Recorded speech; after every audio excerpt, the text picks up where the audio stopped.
Welcome to the first ever Gujarati IT education YouTube channel Mentorize. Here you can start your IT journey in your own language Gujarati. So hello મિત્રો, આ છે episode number 14. જો episode number 13 ના જોયો હોય તો link ડિસ્ક્રિપ્શનમાં આપી છે, એકવાર જરૂરથી જોઈ લેજો. જેમાં આપણે ઇન્ક્રીમેન્ટ અને ડિક્રીમેન્ટ ઓપરેટર ભણી ગયા અને લાઈવ કોડ કરી ગયા. સો આ છે એપિસોડ નંબર 14 અને એમાં આપણે શીખવાડવાના છીએ કે ઓપરેટર્સ કઈ રીતે અલ્ગોરિધમ અને ફ્લોચાર્ટ સાથે વર્ક કરી શકે છે. તો જેમ એપિસોડ નંબર 5-6 માં આપણે કહ્યું હતું કે તમને એલ્ગોરિધમ અને ફ્લોચાર્ટ સાથે પ્રોગ્રામ કઈ રીતે ઇઝીલી પરફોર્મ કરી શકાય એ શીખવાડશું. તો આપણે અત્યારે ઓપરેટર્સની બેઝિક નોલેજ લઈ લીધી છે, એ પણ કોડ સાથે. સો એ કોડ આપણે કઈ રીતે ઇઝીલી પરફોર્મ કરી શકીએ એ જોવાના છીએ એલ્ગોરિધમ અને ફ્લોચાર્ટ સાથે.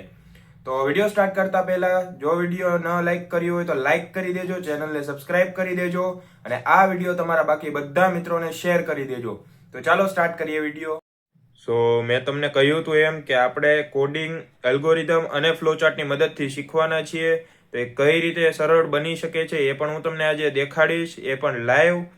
સો વિડીયો સ્કીપ ના કરતા અને કઈ રીતે આપણે આજે એલ્ગોરિધમ, ફ્લોચાર્ટ અને કોડ પરફોર્મ કરીએ છીએ તેના ઉપર ધ્યાન રાખજો, જેનાથી આગળ જતા તમને મુશ્કેલી ના થાય પ્રોગ્રામ લખવામાં. સો આજે આપણે કરવાના છીએ એરિથમેટિક ઓપરેટરનો યુઝ, એ પણ એલ્ગોરિધમ ફ્લોચાર્ટ સાથે. સો તમને એલ્ગોરિધમ, ફ્લોચાર્ટની બેઝિક નોલેજ છે અને એરિથમેટિક ઓપરેટર આપણે ભણી ગયા છીએ. તો એ બંનેની નોલેજ સાથે આજે આપણે સ્ટાર્ટ કરીએ છીએ આજનો એપિસોડ. સો ફર્સ્ટ છે એડિશન ઓફ 2 નંબર, એટલે કે સરવાળો કીધો છે. સો અહીં આપણે પહેલા એલ્ગોરિધમ લખવો પડશે. તો એલ્ગોરિધમ લખવા માટે જે સ્ટેપ્સ હોય છે એમાં સ્ટેપ સ્ટાર્ટ કરવા માટે તમારે ફર્સ્ટ સ્ટેપ જ સ્ટાર્ટ લેવો પડે છે. ત્યારબાદનો સ્ટેપ છે રીડ નંબર એ, એટલે કે કોઈ પણ વસ્તુનો સરવાળો, બાદબાકી કાંઈ પણ તમે કરશો તો તેના માટે સંખ્યા તો જોશે, વેરિયેબલ જોશે. તો વેરિયેબલ લેવો પડે.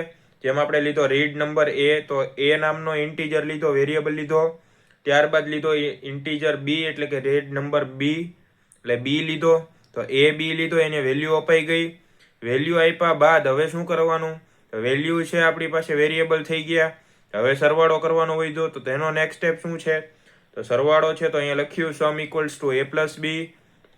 હવે આ આપણે લખ્યું જ છે, હજી પ્રિન્ટ નથી કરાવ્યું. જેમ આપણે પ્રોગ્રામમાં કરાવતા કે કોઈ પણ પ્રક્રિયા જ્યાં સુધી પ્રિન્ટ ના કરાવો ત્યાં સુધી ઇન્ટરનલી સેવ રહી છે, આપને દેખાતી નથી. તો તેના માટે આપણે કરશું પ્રિન્ટ સમ. તો આ જે ઉપરનો તમે સમ જોઈ શકો છો 4 નંબરમાં, સ્ટેપ નંબર 4માં, તો આપણે અહીં સમ તો કરી દીધો હતો પણ હજી શો કર્યો નહોતો. તો 5મો સ્ટેપ છે પ્રિન્ટ સમ, એટલે કે એને પ્રિન્ટ કરાવવો જોઈએ, સમ થયો છે એને. અને પછી પ્રોગ્રામ થશે એન્ડ, કારણ કે એટલું જ કામ હતું આપણે, એ થઈ ગયું એટલે પ્રોગ્રામ એન્ડ. સો આ તો એક બેઝિક એલ્ગોરિધમ. હવે આપણે વધશું ફ્લોચાર્ટ ઉપર કે કઈ રીતે ફ્લોચાર્ટ બનાવાય. તો બાજુમાં તમે જોઈ શકો છો અહીં કે મેં જેમ તમને શીખવ્યું હતું કે સ્ટાર્ટ અને એન્ડ માટે ઓવલ વપરાય.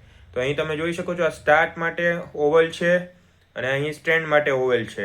ઓકે, સો આ તમારે મોઢે લખવાનું જ નથી, બધું જોઈ જોઈને જ લખવાનું છે, પણ શેના ઉપરથી? એલ્ગોરિધમ ઉપરથી. તો અહીં તમે જોઈ શકો છો ફર્સ્ટ હતું સ્ટાર્ટ, તો ફ્લોચાર્ટમાં છે સ્ટાર્ટ. ઓકે, એલ્ગોરિધમમાં આપણે એ ની વેલ્યુ લીધી, બી ની વેલ્યુ લીધી. સો અહીં આપણે ઇનપુટ એ, ઇનપુટ બી લઈ લીધા. કેમ ઇનપુટ એ, ઇનપુટ બી? કારણ કે પહેલામાં રીડ નંબર એ અને રીડ નંબર બી લખ્યા હતા. તો એલ્ગોરિધમની સિન્ટેક્સમાં તમારે રીડ નામ વાપરવું પડશે અને ફ્લોચાર્ટમાં તમારે ઇનપુટ લખવું પડશે. ઓકે, સો ફ્લોચાર્ટમાં આપણે ઇનપુટ એ અને ઇનપુટ બે કરાવી લીધા, બંનેની વેલ્યુ લઈ લીધી. હવે કોઈ પણ વસ્તુ પરફોર્મ કરવી હોય, મેં તમને કહ્યું હતું અને બતાવ્યું પણ હતું જ્યારે શેપની આપણે લિસ્ટ જોઈ હતી ત્યારે, કે રેક્ટેંગલ યુઝ કરવો પડે કોઈ પણ પ્રોગ્રેસ અથવા પ્રોસેસ કરવા માટે. ઓકે, સો અહીં તમે જોઈ શકો છો કે આપણે પ્રોસેસ શું કરવાની છે? તો સરવાળો કરવાનો છે. તો અહીં સરવાળા માટે સમ ઇક્વલ ટુ એ પ્લસ બી લઈ લીધું આપણે. તો આ છે પ્રોસેસ. આ પ્રોસેસ થઈ ગઈ. હવે એને પ્રિન્ટ કરાવવાનું છે, એટલે કોઈ પણ વસ્તુનું ઇનપુટ કરવાનું હોય અથવા પ્રિન્ટ કરવાનું હોય ત્યારે પેરેલોગ્રામ યુઝ કરવો પડે તમારે. તો આ પેરેલોગ્રામ બની ગયો. હવે પ્રોગ્રામ શું થશે? એન્ડ. કેમ કે પ્રિન્ટ તો થઈ ગયું છે, કામ પતી ગયું. સો હવે પ્રોગ્રામ એન્ડ થઈ ગયો. સો આ હતું એલ્ગોરિધમ ને ફ્લોચાર્ટ, એ પણ બેઝિક વેમાં કોડ કઈ રીતે તમે યાદ રાખી શકો એ. સો આ તો હતું એડિશન માટે, એટલે કે સરવાળા માટે. હવે આપણે જોશું બાદબાકી માટે, એટલે કે સબસ્ટ્રેક્શન. સો સેમ સરવાળા જેવું જ છે આમાં, કે અહીં લખી ગયું છે એલ્ગોરિધમમાં કે ફર્સ્ટ છે start, read number A, read number B, એટલે કે ઇનપુટ કરાવી દીધો A B, ત્યારબાદ A - B કરાવ્યું સબસ્ટ્રેક્શન લઈને, વેરિયેબલનું નામ સબસ્ટ્રેક્શન લીધું, A ને B નું સબસ્ટ્રેક્ટ કરાવ્યું, ત્યારબાદ એને પ્રિન્ટ કરાવી દીધો કે સબસ્ટ્રેક્શન છે એમને પ્રિન્ટ કરાવો કે કેટલો જવાબ આવે છે, અને પછી પ્રોગ્રામ એન્ડ થઈ ગયો. સો અહીં પણ આપણે સેમ ટુ સેમ લખ્યું. અહીં તમે એલ્ગોરિધમમાં સ્ટાર્ટ તો ફ્લો ચાર્ટમાં પણ સ્ટાર્ટ લખ્યું. ત્યારબાદ અહીં એલ્ગોરિધમમાં રીડ નંબર A તો અહીં ઇનપુટ A, ત્યારબાદ અહીંયા રીડ નંબર B તો અહીંયા ઇનપુટ B, ત્યારબાદ સબ A - B તો ઇન્ટરનલી આપણે પ્રોગ્રામ કરી નાખ્યો, અને ત્યારબાદ શો કરવા માટે પ્રિન્ટ સબ તો અહીં પણ પ્રિન્ટ સબ, એન્ડ તો અહીંયા પણ એન્ડ. હવે તમને એમ થતું હશે કે બે કોપી પેસ્ટ કર્યું છે તો આનો શું મતલબ છે આ બે શીખવાનો, કોઈ પણ એક શીખી ના ચાલે? તો નહીં. શું કામ એ પણ તમને કહું. કારણ કે તમે અહીં જે એલ્ગોરિધમ જોઈ રહ્યા છો તો અહીં આપણે સ્ટેપ્સ લખ્યા છે, એ પણ લાઇન વાઇઝ. તો આ સ્ટેપ તમે ઉપર નીચે ના કરી શકો. એકવાર તમે સ્ટેપ લખી દીધા અહીંયા પછી જો તમારી પાસે અમુક કાગળ હોય એમાં તમે સ્ટેપ લખ્યા અને ના સમજાતા હોય કે આ કન્ડિશન છે કે ખાલી ઇનપુટ કર્યું છે, તો એના માટે યુઝ થાય છે ફ્લો ચાર્ટ. જેમ કે હું તમને ઉદાહરણ આપું તો સ્ટાર્ટ કરવા માટે આપણે અહીં ઓવેલ લીધું, તો બાય ચાન્સ કે વાંચવામાં મિસ્ટેક હોય અથવા લખવામાં કંઈ મિસ્ટેક થઈ ગઈ હોય અંદરના ઇનપુટમાં, તો અહીં સ્ટાર્ટ લખ્યું છે અને જો તમારથી ના વચાતું હોય અથવા કે કોઈ પણ કારણોસર એ વિઝિબલ ના થતું હોય તો ઓવલના મતલબથી સમજી શકાય છે કે આ પ્રોગ્રામ સ્ટાર્ટ થયો છે. ત્યારબાદ અહીં છે રીડ નંબર A, સો અહીં ઇનપુટ એ દર્શાવ્યો છે આપણે, પણ અહીં બાય ચાન્સ એ લખવાનું જ રહી ગયો તો ક્યાંથી સમજી શકાય? જો અહીંયા પેરેલોગ્રામ દોર્યો છે તો એના શેપ ઉપરથી નક્કી થાય છે કે અહીંયા ઇનપુટ કરવામાં આવ્યું છે કંઈક ના કંઈક, તો એ ઇન્ટરનલી જઈ પણ આપણે શોધી શકીએ છીએ. તો તેમજ રીડ B, સો અહીં ઇનપુટ B તો ઇનપુટ માટે એક પરફેક્ટ શેપ છે, સ્પેસિફિક શેપ છે. અને ત્યારબાદ સબ A - B, સો અહીં રેક્ટેંગલમાં કોઈ પણ પ્રોસેસ હોય રેક્ટેંગલમાં જ થશે શો. તો અહીં આપણી પાસે જો અહીંયા સબ ના લખ્યું હોય ને A - B જ લખ્યું હશે તો અહીં જે આ રેક્ટેંગલ છે એ જોઈને આપણે અંદાજો લગાવી શકાય કે આ પ્રોસેસ થાય છે. સો એમાં આપણે કોઈ પણ ક્લિયરિટીની જરૂર નથી પડતી. આટલું આપણે આવડતું હોય તો કોઈ પણ પ્રોગ્રામ આપણે ઇઝીલી લખી શકીએ છીએ. ત્યારબાદ છે પ્રિન્ટ સબ, તો અહીં પ્રિન્ટ કરાવવાનું છે એટલા માટે એને પેરેલોગ્રામમાં લખવામાં આવ્યું. તો જો આટલા ઉપરના સ્ટેપ આપ્યા હોય તમને અને અહીં પ્રિન્ટ સબ ના આપ્યું હોય અને સવાલ એવો આપ્યો હોય કે આ ફ્લોચાર્ટને સુધારો, તો તમે કઈ રીતે સુધારશો? આટલું ઉપરનું લખ્યું છે અહીં સબસ્ટ્રેક્શનથી ઉપરનું જેટલું છે, પણ નીચે પ્રિન્ટ સબ લખ્યું જ નથી અને તમને ખાલી શેપ આપ્યો છે, કઈ રીતે યાદ રાખશો? તો પેરેલોગ્રામ ઉપરથી, કે પેરેલોગ્રામ ઉપર આપણે પ્રિન્ટ કરાવી શકીએ, તો તેથી આપણે અહીં પ્રિન્ટએફનો જવાબ લખી શકીએ. તો એવો કોઈ ટ્રિકી ક્વેશ્ચન હોય તેનો આન્સર પણ તમે લખી શકો છો. તો આ બંને વસ્તુ ઇમ્પોર્ટન્ટ છે, તો શીખવું જરૂરથી. અને જો તમે એમ માનતા હોય કે કોઈ પણ એક શીખે ચાલશે તો એ તમારી મેન્ટાલિટી છે, પણ મારી ચોઈસ પ્રમાણે હું તમને કહું તો એલ્ગોરિધમ ને ફ્લોચાર્ટ શીખો. કારણ કે હું જ્યારે શીખ્યો હતો ત્યારે મારે એલ્ગોરિધમ ને ફ્લોચાર્ટ વગર હું શીખ્યો હતો, પરંતુ મને એ ટાઈમે બહુ હાર્ડ પડ્યું હતું અને એ માટે જ હું તમને એલ્ગોરિધમ ને ફ્લોચાર્ટ શીખવું છું. કારણ કે આ વસ્તુથી તમને કોઈ પણ પ્રોગ્રામ કે કોઈ પણ કોડ હશે એ ઇઝીલી યાદ રહી જશે. સો આ તમે જોયું સબસ્ટ્રેક્શન. તો હવે આપણે જોવાના છે મલ્ટિપ્લિકેશન. તો બધું સેમ જ છે, ખાલી નિશાની અહીંયા ફરશે A * B અને તેનો વેરિયેબલનું નામ એટલે કે મલ્ટિપ્લિકેશન લખાઈ જશે અને સેમ પ્રોસેસ બધાની એક જ છે, તો એમાં કાંઈ ફેર નથી. ત્યારબાદ છે પ્રિન્ટ મલ્ટિપ્લિકેશન. સો એ પ્રિન્ટ થઈ ગયું એટલે તમારો આન્સર આવી ગયો. તો એમ જ આપણે ડિવિઝન માટે જોઈ શકીએ છીએ કે ડિવિઝનમાં પણ ખાલી નિશાની બદલાણી છે, આખો એલ્ગોરિધમ સરખો છે. સો હવે તમે અહીં એક વસ્તુ નોટિસ કરી હશે કે બધું જો સરખું હોય, અહીંયા મોડ્યુલો પણ સરખો છે, તો તમારે ચેન્જીસ ક્યાં કરવાના છે?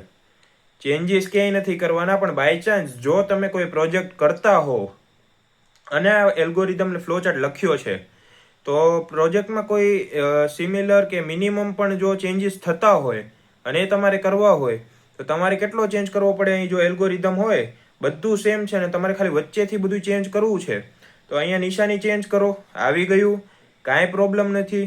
તો આ એલ્ગોરિધમ ને ફ્લોચાર્ટમાં તમારે ખાલી નિશાની જ ચેન્જ કરવાની રહેશે, બાકી આખો રોડમેપ સિમ્પલ અને સેમ જ રહેવાનો છે. સો તમારા એલ્ગોરિધમ ને ફ્લોચાર્ટ એ રીતે પણ કામ આવી શકે છે જો ક્યાંક પ્રોગ્રામિંગમાં અટવાઈ ગયા હોય તો. આ હતી બેઝિક નોલેજ પ્રોગ્રામિંગની, કે એલ્ગોરિધમ અને ફ્લોચાર્ટ ઉપરથી તમે કઈ રીતે પ્રોગ્રામિંગ કરી શકો છો. હવે હું તમને કમ્પાઇલર ઉપર લઈ જાઉં છું, તો ધ્યાનથી જોજો. સો આપણે કમ્પાઇલર ઉપર આવી ગયા છીએ અને જેમ મેં તમને કીધું હતું કે એલ્ગોરિધમ અને ફ્લોચાર્ટ પરથી આપણે પ્રોગ્રામિંગ કર્યું સ્ટાર્ટ. સો હવે એમાં તમે જોયું હતું કે ફ્લોચાર્ટ હતો અને જે એલ્ગોરિધમ હતો તેમાં બંનેમાં ફર્સ્ટ શું હતું, સ્ટાર્ટ હતું. તો અહીં તમે સ્ટાર્ટ તો ન લખાય કેમ કે એરર આવી શકે છે. તો સ્ટાર્ટ પછીનો સ્ટેપ શું હતો, તો ઇનપુટ એ અથવા રીડ નંબર એ. તો એને તમારે એન્ટર કરવો પડશે. તો આપણે અહીં લેશું ઇન્ટીજર એ. કેમ કે ઇન્ટીજર છે એ તમને વેલ્યુનો આન્સર લેવામાં મદદ કરે છે, એટલા માટે ઇન્ટીજર એ અને એ આંકડામાં જવાબ આવે છે. સો એનો તમે લીધી વેલ્યુ 10 અને ત્યારબાદ ત્રીજો સ્ટેપ હતો કે રીડ નંબર બી એટલે કે બી લ્યો. સો અહીંયા આપણે લેશું integer B equal to 9 semicolon. Semicolon ભૂલતા નહીં, નકર એરર આવશે. સો અહીંયા આપણે બંને વેલ્યુ લઈ લીધી છે. ફોર્થ સ્ટેપ શું હતો, તો સમ કરાવો બંનેનું. તો આપણે સમ કરાવી દઈએ. તો અહીં લખીએ છીએ sum equals to A plus B semicolon. હવે ઇન્ટરનલી પ્રોસેસ થઈ ગઈ છે, ગણતરી થઈ ગઈ છે, પણ એ તમને શો નહીં કરે. કેમ? કારણ કે તમે પ્રિન્ટ નથી કરાવ્યું. તો ફિફ્થ સ્ટેપમાં હતું કે પ્રિન્ટ સમ. સો અહીંયા આપણે હવે પ્રિન્ટ કરાવશું કે sum of A and B is, પછી અહીં આપણે ડબલ ડોટ અને એક એરો અને percentage D. So percentage D શેના માટે? આન્સર માટે, કે તમે શેમાં આન્સર તમારે જોતો છે, નંબરમાં જોઈએ કે આલ્ફાબેટમાં જોઈએ, તો તે તમે ડિસાઇડ કરી શકો છો અહીંથી. અને ત્યારબાદ અલ્પવિરામ કરીને શું જોઈએ છે આન્સરમાં તે લખવાનું છે. તો આપણે અહીં જોઈએ છે સમ, તો અહીં સમ લખી દીધું. હવે આપણે પ્રોગ્રામ રન કરીશું. તો રનમાં તમે જોઈ શકો છો એરર આવી ગઈ. ક્યાં? તો સમમાં. તો સમમાં આપણે ઇન્ટીજર ડિક્લેર કર્યું નથી, ડાયરેક્ટ સમ લખ્યો. તો તેમાં આપણે આન્સર શું જોઈએ છે, ઇન્ટીજરમાં જોઈએ, કેરેક્ટરમાં જોઈએ, તો લખ્યું નથી, એટલે અહીં એરર આવી છે. સો આ ભૂલતા નહીં, નકર દર વખતે તમારે એરર જ આવશે. સો રન કરીએ ને હવે આવશે આઉટપુટ. આઉટપુટ તમે જોઈ શકો છો sum of A and B is 19. So output correct છે. તો આપણે એલ્ગોરિધમ અને ફ્લોચાર્ટની મદદથી પ્રોગ્રામિંગ કરી. તો હવે અહીં તમને મેં જેમ કીધું હતું કે વચ્ચેનો જે સ્ટેપ બદલવાનો છે એ જ બદલવાનો રહેશે. તો હવે નિશાની આપણે ચેન્જ કરશું. જેમ કે અહીં માઇનસ કરી દીધી અને અહીં સમનું સબસ્ટ્રેક્શનનો સબ કરી દીધો અને અહીં લાસ્ટમાં તમારે સબ કરવાનો રહ્યો અને અહીં ફર્સ્ટ પ્રિન્ટમાં આપણે સબ કરવાનું રહ્યું. તો જો મિનિમલ ચેન્જીસ કરો તમે એટલે આખો પ્રોગ્રામિંગ તમારો બદલાઈ જાય છે. જોયું અહીંયા લખ્યું છે કે subtraction of A and B is 1, કે 10 માંથી 9 જાય તો 1 વધ્યો. તો કાંઈ તમારે વધારે ચેન્જ નથી કરવાનું, નાની નાની વસ્તુ ચેન્જ કરવાની છે. એ તમે એલ્ગોરિધમ ને ફ્લોચાર્ટ ઉપરથી યાદ રાખી શકો છો, એમાં જોઈને પણ યાદ કરી શકો છો. સો હવે એ જ રીતે આપણે અહીં કરીએ મલ્ટિપ્લિકેશન. સો હવે આપણે મલ્ટિપ્લિકેશનની સાઇન કરી દીધી અને વેરિયેબલનું નામ ચેન્જ કરી દીધું, મલ લખી દીધું. અને અહીં પણ આપણે ચેન્જ કરી દઈએ છીએ લાસ્ટમાં મલ. ઓકે. અને પ્રિન્ટએફ માટે પણ આપણે મલ નામનું વેરિયેબલ છે એ લઈ લઈએ છીએ અહીંયા અને રન કરી દઈએ તો આપણે આન્સર મળી જશે ડાયરેક્ટ. તો એ મળ્યું multiplication of A and B is 90. So 10 ગુણ્યા 9 એટલે કે 90 થાય. સો આટલો ચેન્જ કરવાથી આપણે આખો આન્સર બદલાઈ ગયો. પછી છે ડિવિઝન. સો અહીં આપણે ડિવિઝનનું સાઇન લઈ લેશું અને અહીં લખી દઈશું ડીવ. સો આ ડીવ લખી દીધો. ત્યારબાદ લાસ્ટમાં અહીંયા આપણે ડીવ લખી દઈશું. જો અહીંયા ચેન્જીસ નહીં કરો તમે તો તમારો આન્સર નહીં આવે, જે લખ્યું છે એનો જ આન્સર આવશે અહીં. તો અહીં આપણે ડીવ લખી દીધું છે અને અહીં રન કરી દઈએ છીએ. સો અહીં મલ્ટિપ્લિકેશન ઓફ એ એન્ડ બી. કેમ અહીંયા મલ્ટિપ્લિકેશન આવ્યું? કારણ કે તમે અહીં જોઈ શકો છો મલ લખ્યું છે, ડીવ નથી લખ્યું. આન્સર સાચો જ છે પણ તમને અહીં શું બતાવે છે કે રન કર્યા પછી તમે જે પ્રિન્ટ લખાવ્યું હતું એ જ ચેન્જ નથી થયું. તો ડિવિઝન ઓફ એ એન્ડ બી એટલે કે 10 ભાગ્યા 9 એ શું થાય છે? 1 થાય છે. તો તમે અહીં જોઈ શકો છો ડીવ લખ્યું છે, તો આપણે એ ડિવાઈડ બાય બી કર્યું છે અહીંયા. ત્યારબાદ div of A and B is percentage D અને અહીં ડીવ લખ્યું છે. સો અહીં આપણે મોડ્યુલો પણ લઈ શકીએ છીએ. સો અહીં આપણે મોડ લખી દઈએ. તો લઈ લીધો મોડ. લાસ્ટમાં પણ મોડ લખી દઈએ છીએ અને અહીં પ્રિન્ટએફમાં પણ મોડ લખી દઈએ છીએ. હવે શું વધ્યું? તો સાઇન ચેન્જ કરવાની છે આની. તો આપણે અહીં સાઇન ચેન્જ કરી દઈએ. સો અહીં પર્સન્ટેજની નિશાની અને હવે આપણે મોડ લઈએ. તો મોડ આનો કેટલો આવશે? 0 અથવા 1. તો 1 આવી ગયો છે. કેમ કે 2 વડે ભગાય એવી સંખ્યા નથી એ. જ્યારે શેષ મળે ત્યારે તમને શેષ 1 જ મળશે. 9 ભાગ્યા 10 કરો એટલે 9 એકા 9. તો એ 10 માંથી 9 જાય એટલે 1 વધ્યો. તો મોડ્યુલો 1 મળી ગયો. સો આ રીતે તમે ફ્લોચાર્ટ એલ્ગોરિધમ પરથી આખો પ્રોગ્રામ યાદ રાખી શકો છો અને મિનિમલ ચેન્જીસ કરીને પ્રોગ્રામ બદલી પણ શકો છો. સો આઈ હોપ કે આજનો વિડીયો તમને પસંદ આવ્યો હશે. જો પસંદ આવ્યો હોય તો વિડીયોને લાઇક કરો, ચેનલને સબસ્ક્રાઇબ કરો અને આ વિડીયો તમારા બાકી બધા મિત્રોને શેર કરો. તો મળીએ નેક્સ્ટ વિડીયોમાં.